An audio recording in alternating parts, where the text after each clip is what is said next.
Hey guys, it's Derek and welcome back to my channel. A few weeks ago I made a video about my experiences and unboxing of the new 2021 6th generation iPad mini. And during that video I mentioned that I was going to get some accessories for my iPad and I wasn't going to order them from the Apple store. And in fact I ordered a screen protector and a case from eBay. Just an update on those two things. Firstly, the screen protector has not yet arrived, so I'm still using the improvised one that I made out of an old screen protector. But here's the case that arrived. I'm going to be talking a little bit about this case today and letting you know what I think and whether it's worth buying this case. So the first thing I wanted to say about this case is that I bought it from eBay. I didn't particularly want the classic Apple case that you can see from the Apple Store. And in fact, the Apple Store doesn't have a lot of options in terms of cases available for the iPad mini. Basically, it's just a choice of color. You've got that front cover, it's like the book cover version, where you can use it as a stand. I have yet to see any Apple iPad mini cases that come with a keyboard, and I'm not sure I'd get one of those anyway. The one that I purchased from eBay is this one here, which you can see on my iPad mini screen right now. So this case is local, so it comes from Australia and it retails for $12.99. So I ordered it on the 25th of September and it arrived yesterday, which was October 5. So it didn't take as long as they said it was going to take. When I first put in the order, it said the estimated time that it was going to arrive was October 11, so it came 6 days prior to that, which is really good. And I just want to go through a couple of the features that I found with this new case. So the case itself basically came in one of these e-parcel bags, nothing too exciting, in a little packet which has got new Mini 6 made in China. And the case itself, pretty much like this. Hello. Plastic, silicone, and it actually surprisingly is quite rugged and it feels like it's actually of a decent quality. And when you put it on your iPad mini, it actually fits really snugly. So it clips in really well, and you can see from putting it in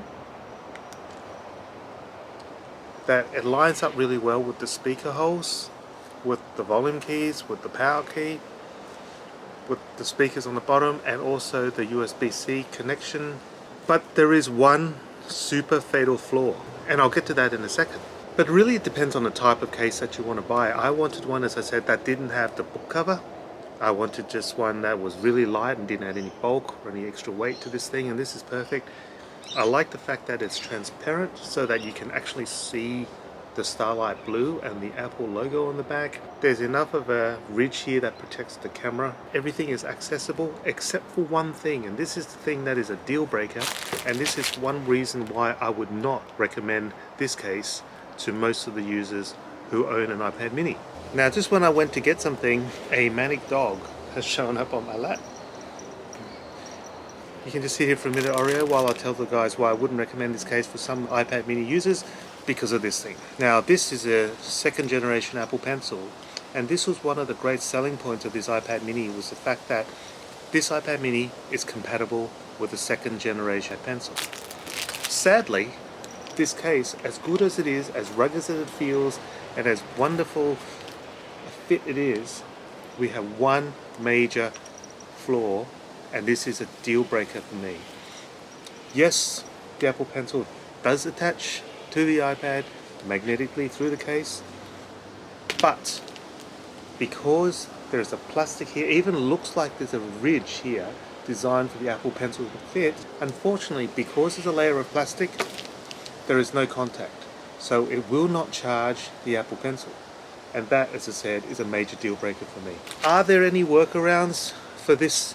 Sadly, there isn't. If you have another iPad which is compatible with the Apple Pencil, such as the iPad Pro or the new iPad, it is theoretically possible to charge the Apple Pencil using one of those devices. But unfortunately, once you do that, it becomes connected to that particular tablet, and it won't work on this iPad mini unless you connect it to the magnetic dock. So you actually are going to have to, even if you find another way of charging the pencil, in order to connect it to the Apple iPad mini, you have to take the case off to stick the Apple Pencil to the magnetic charger. So that does not work. And this is the reason why I think that this case is only suitable for people who own an iPad mini 6 who don't have any intentions of using the Apple Pencil with it.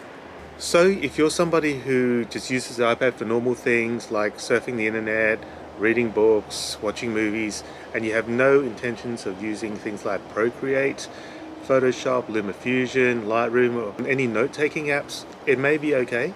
But if there's any scenario where you're going to be using the Apple Pencil, this is not the case for you to get. $12.99, and by the way, I got $5 off this through a coupon on eBay, so it ended up being $7.99 with free postage. It's a pretty good price for a case, and you're not going to get that if you go to an electronics store, and you're certainly not going to get that if you go to the Apple store. For starters, Apple doesn't have a case like this. They only have the folio case. And the only case that Apple has at its store is this Smart Folio for iPad mini right here. And it retails for $95. So there's a significant difference in price, which is not something I wanted to pay as well. But as I said, I didn't want a folio case. Apple does not make a case like this. Again, the biggest fatal flaw is whilst it attaches, the iPad does not recognize that there's an Apple Pencil. So not only will it not charge the Apple Pencil, it will not allow the pencil to be connected to the iPad. Now, I've seriously considered using a really sharp knife and actually just cutting this, but I don't really want to do it. I'm pretty sure I'll break it and this top bit's going to become really flimsy. But it's just disappointing in a way that there's actually a ridge here that's designed for the Apple Pencil to slot right in there, but yet they don't have a cutout that allows the Apple Pencil to connect to the iPad mini. So I've had to go now and spend another $30 to get a new case, which is coming from Hong Kong apparently, so it's going to take another 3 weeks to get here. It is apparently designed and is fully compatible with the second generation Apple Pencil, so I'm looking forward to that. But in the meantime, I'll just leave this on, and I'm just going to have to keep taking it off every time I want to use the Apple Pencil or charge the Apple Pencil, and that is not ideal. And the more you take cases off, one is it's going to just stretch the case and eventually it won't fit properly, and two, every time you take it off, there's a risk when you pull it off that you're going to drop the thing and break your iPad, and it's just not the way you want your technology to be. So in summary, if you want a case just like this one where your only use for an iPad is consumption and not for creation, especially not for note-taking or painting or coloring or editing, this case is probably the perfect one for you. At $12.99 you can't go wrong, but if there's any intention for you to use the Apple Pencil, this is not the case for you. And I'd suggest that you look elsewhere. So thank you for watching. Hope you enjoyed this video. Hope it's been of help for you if you're looking around for your ideal iPad mini case. And until the next time, please remember to like and subscribe, give Oreo a thumbs up, and I'll catch you next time in another video. Say bye. Bye. Bye.